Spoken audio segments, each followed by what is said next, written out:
these people well. You wouldn't believe it. I know them too well. I know them too well. They cost me a lot of money. I spent a lot of money, but I love them, and they're great, and their people are fantastic, and nobody does it like your people, right? Nobody. We talked about that. Incredible. Incredible people. So it's great to be back with America's builders.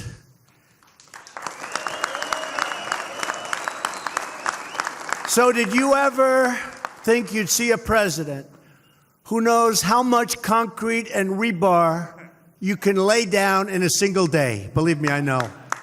I know. We're a nation of builders, and it was about time we had a builder in the White House, right? We have a builder.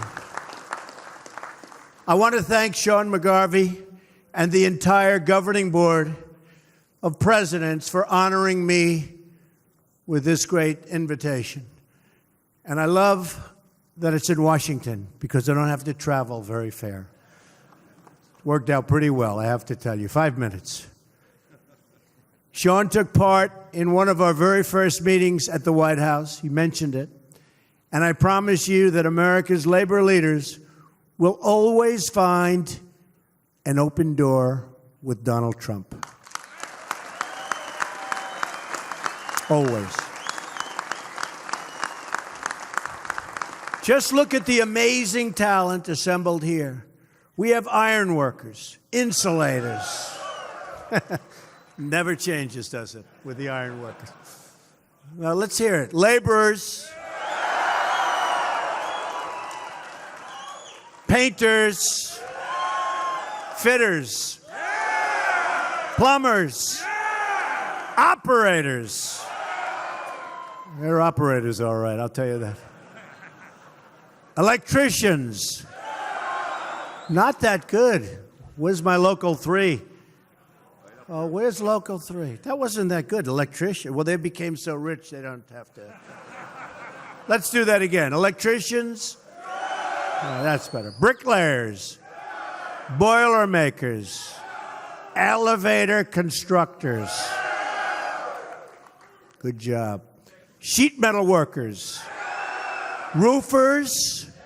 Plasterers. Plaster? Well, yeah, that's... We're not using as much plaster as we used to, fellas, right? No matter how you cut it. Sorry about that. I'm not sure I can do much. We brought back the coal miners. I'm not so sure about the plasters. We'll do the best we can, okay? We're going to do the best we can. How about the cement masons? And, of course, our wonderful Teamsters. Well, that wasn't very good, James. Huh? But really, you're the backbone of America. With the talent in this room, we can build any city at any time, and we can build it better than anyone.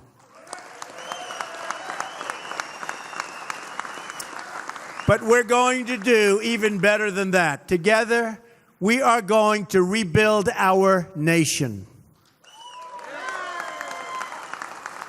You're the keepers of the great trades and traditions that built our country. From the New York skyline to the Golden Gate Bridge, you represent the workers whose hands, skills, and dreams will build the great landmarks of our future.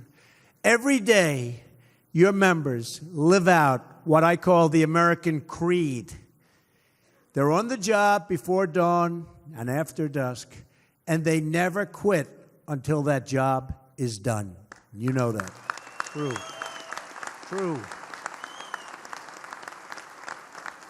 We saw this grit on display when the construction trades helped rebuild New York City after 9/11. That was a terrible time. We were all there. It was a terrible time in this country's history. Worst attack in the history of our country. Worse than Pearl Harbor. Pearl Harbor, they were attacking military. Here they were attacking civilians. Worst attack. And I saw what happened. Within a very short period of time, we were back rebuilding. And rebuild you did. And I really congratulate. It took a lot of courage and a lot of strength. And thank you.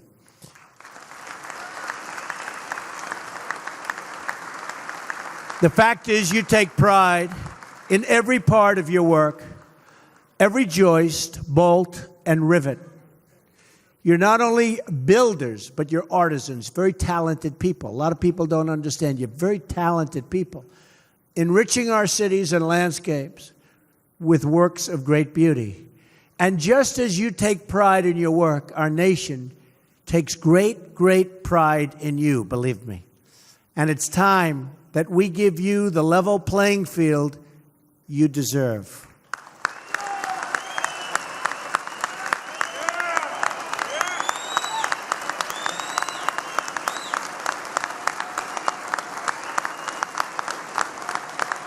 Thank you.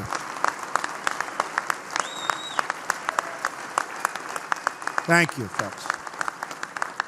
Washington and Wall Street have done very, very well for themselves. Now it's your turn, and you're going to be also sharing the wealth.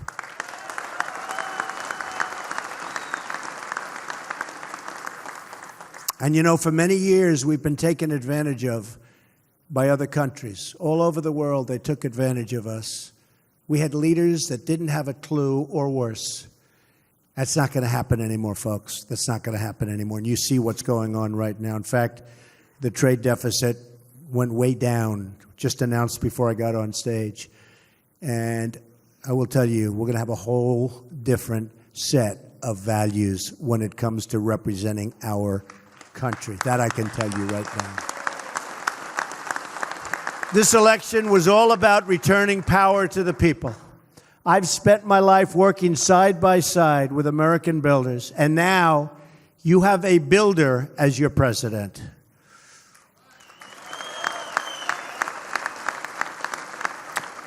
One of my first acts as president was to stop one of the great sellouts of the American worker. I immediately withdrew the United States from the disaster. This would have been a disaster. This would have been another NAFTA, which, by the way, is a disaster.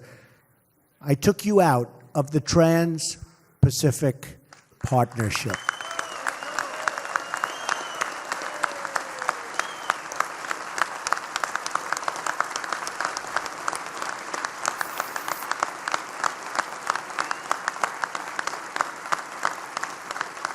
Thank you. That one wasn't even close. And you know it. I know it. Everybody knows it.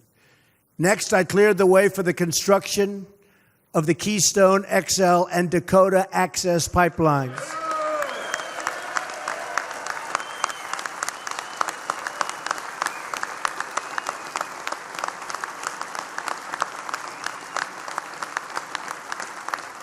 And it's looking like that's going to have about 42,000 jobs involved, those two jobs. That's some number of great people.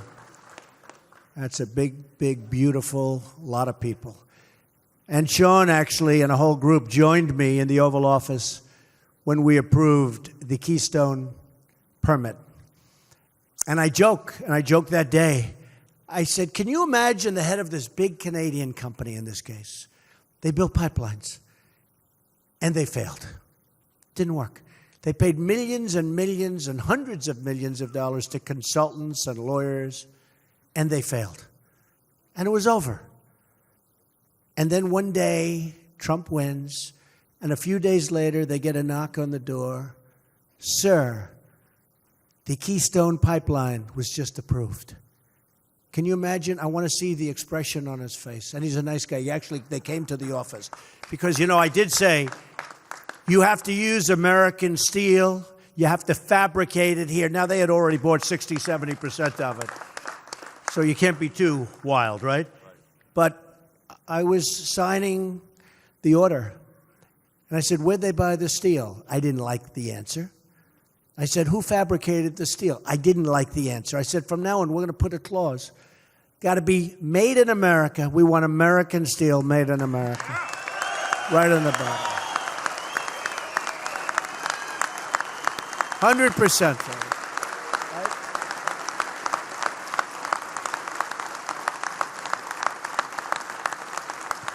And you'll be hearing more about this in the very near future, but as time goes by, let's say over the next 7 3/4 years, meaning 8 years, we believe in 2 simple rules: buy American and hire American. That's what's going to be.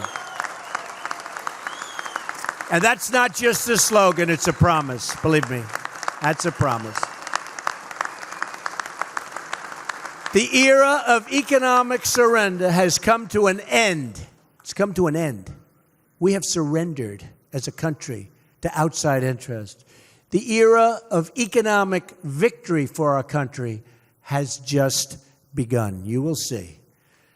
No longer will we listen to those failed consultants who've made one wrong prediction after another, delivering nothing but soaring trade deficits and a big, fat, shrinking workforce. For decades now, we've watched as our factories have shuttered, almost 70,000 factories. Our jobs have been stolen, and blue-collar wages have declined.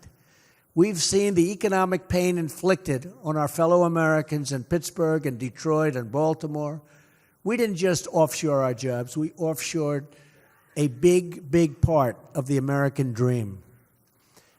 We enriched foreign countries at the expense of our own country, the great United States of America. But those days are over.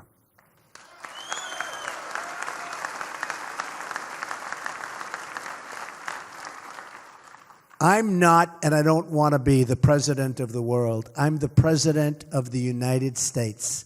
And from now on, it's going to be America first.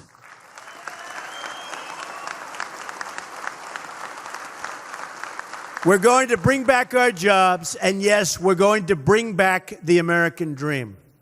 As I travel the nation, I heard the pleas of the forgotten men and women of our country, the people who work hard and play by the rules, but who don't have a voice.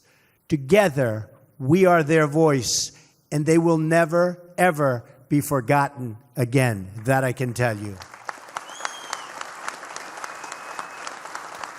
I don't know if you saw, but if you watch the Democrats now, the anger and hatred, and they're trying to figure out where did all these people came that voted for Donald Trump. Remember, they said, because the Electoral College is very, very hard, they say almost impossible for a Republican to win. The odds are stacked. And they would say, there's no way to 270. You need 270. There's no way to 270. I heard that so much for a year. I kept saying, maybe I shouldn't be running. You know, Sean, I said, maybe I shouldn't run. Because there's no way. The people are telling me, the same people that say all of the bad stuff, they're saying there's no way to 270. Well, but there was a way to 306. But wasn't that an exciting one? You know, places that nobody entered. Donald Trump has won the state of Michigan. They go, what? Donald Trump has won the state of Wisconsin. They came out of the blue, and we didn't even need them.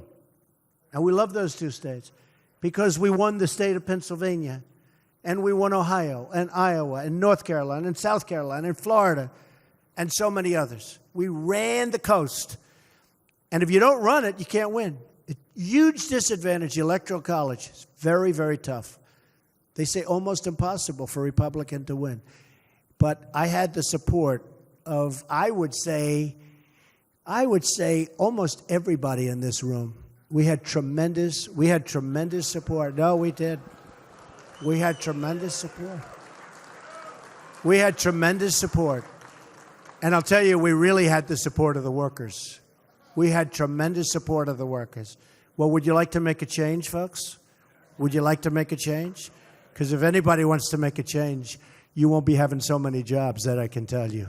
Your jobs will be a whole different story. Because in the last decade, you lost over 750 construction. Think of this, 750,000 construction jobs. Real wages in the construction sector have fallen more than 15% since the 1970s. We rank 39th in the world for construction permitting. And approvals for infrastructure projects can take up to 10 years. Since taking office, I've signed one action after another to eliminate job-killing regulations that stand in a way. I had a chart. Is that chart around here someplace? Did you have that? I have to show this chart to you because it's amazing, actually.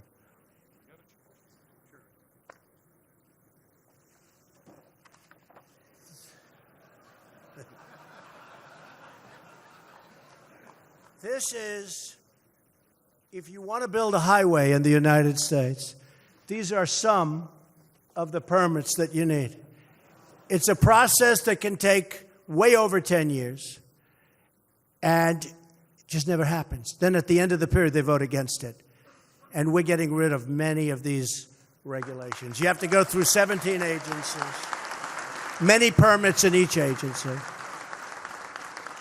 In February alone, we added almost 60,000 new construction jobs in the country. I ordered expedited environmental reviews for infrastructure, environmental and energy projects all across the country. No longer will you have to wait year after year for approvals that never come. I also took historic action to lift the restrictions on American energy production and to put our miners who have been treated horribly back to work. Consumer confidence. They're great people. Consumer confidence is at the highest level in more than a decade. You've seen all of the charts, all of the studies. The National Association of Manufacturers just the other day reported the most optimism in the entire history of its survey, which is an old survey. 93% of manufacturers are optimistic about the future. It's almost 27% lower than that just a few months ago. The Home Builders Confidence Index is at its highest level in 12 years. And now in breaking news, it was just reported today, the monthly U.S. trade deficit declined by 10% for a reason, not by accident, believe me, it's for a reason. We're also going to protect your jobs by protecting our borders. My administration is just a matter of weeks, and literally a short period of time, has brought record reductions to illegal immigration. Record reductions. Down 61% since inauguration. General Kelly is doing a fantastic job. And we'll crack down on visa abuses that undermine the American worker, and we're doing that right now. These and so many other achievements have defined our first 10 weeks in office. We've done so much for the worker, done so much for the military. We've done so much for the police officers, our men in blue and women in blue who are not treated fairly. We're fighting for workers of all backgrounds and from all walks of life. But to achieve true progress, we must remember our legacy. We're the nation that built the tallest skyscrapers on what was once the Hudson River and put neon lights of Las Vegas in the middle of the desert. But if government continues to punish America's builders, then we will not be that nation any longer. I'm calling on all Americans, Democrat, Republican, Independent, to come together and take part in the great rebuilding of our country. That is why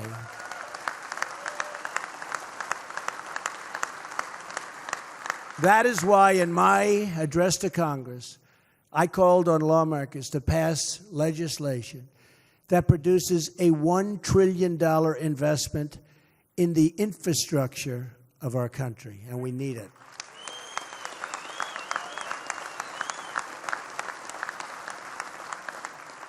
With your help, we can rebuild our country's bridges, airports, seaports, and water systems. We will streamline the process to get approvals quickly so that long-delayed projects can finally move ahead. And with lower taxes on America's middle class and businesses, we will see a new surge of economic growth and development. All of you have come to the nation's capital to call members of the House and Senate to action.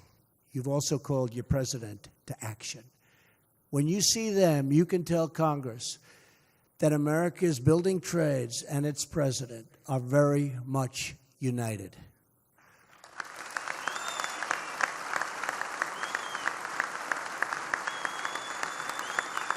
Thank you.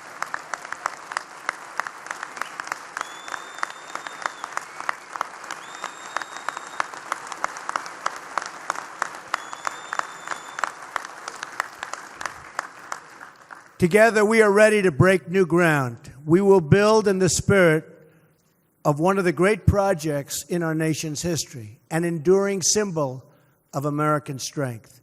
The Empire State Building was forged in the Great Depression and provided jobs for more than 3,000 workers. We've all seen the pictures, rugged workers perched dozens and dozens of stories up in the air.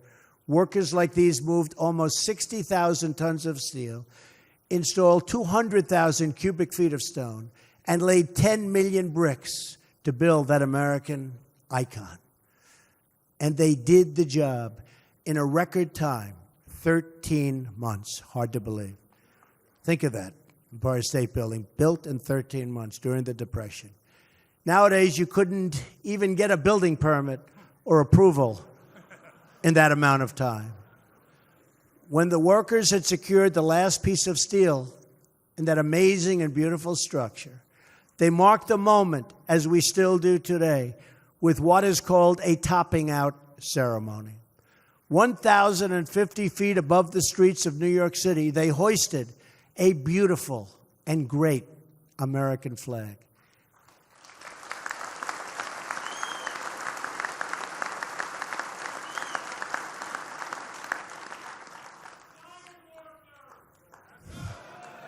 They did a good job. They did a good, those iron workers, you better believe it. It was an American flag that represented American projects, the big, bold, and daring dream of one man, and then one city, and then finally one people.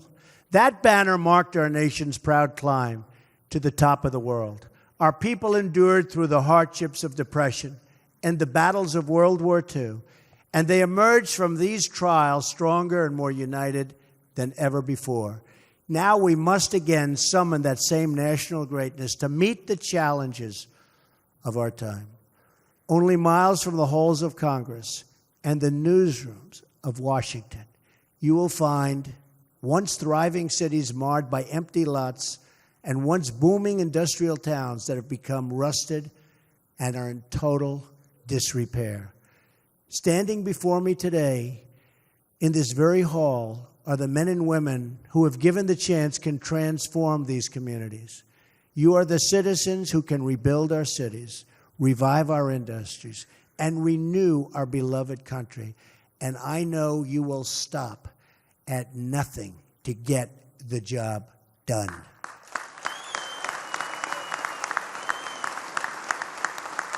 For the rest of their lives, everyone who worked on the Empire State Building knew when they looked up at that great New York skyline that they had lifted the stars and stripes atop the tallest flagpole on earth, and that somewhere high above the city streets, their place in history was carved into beams of steel. In the future, when we become the trials, and we are trials of our times, we too will emerge stronger and more united than ever before. It's happening, you watch. When we rise above the cynics and critics who live only to defend the status quo and to defend themselves from failure, then we too will construct a lasting monument to national greatness.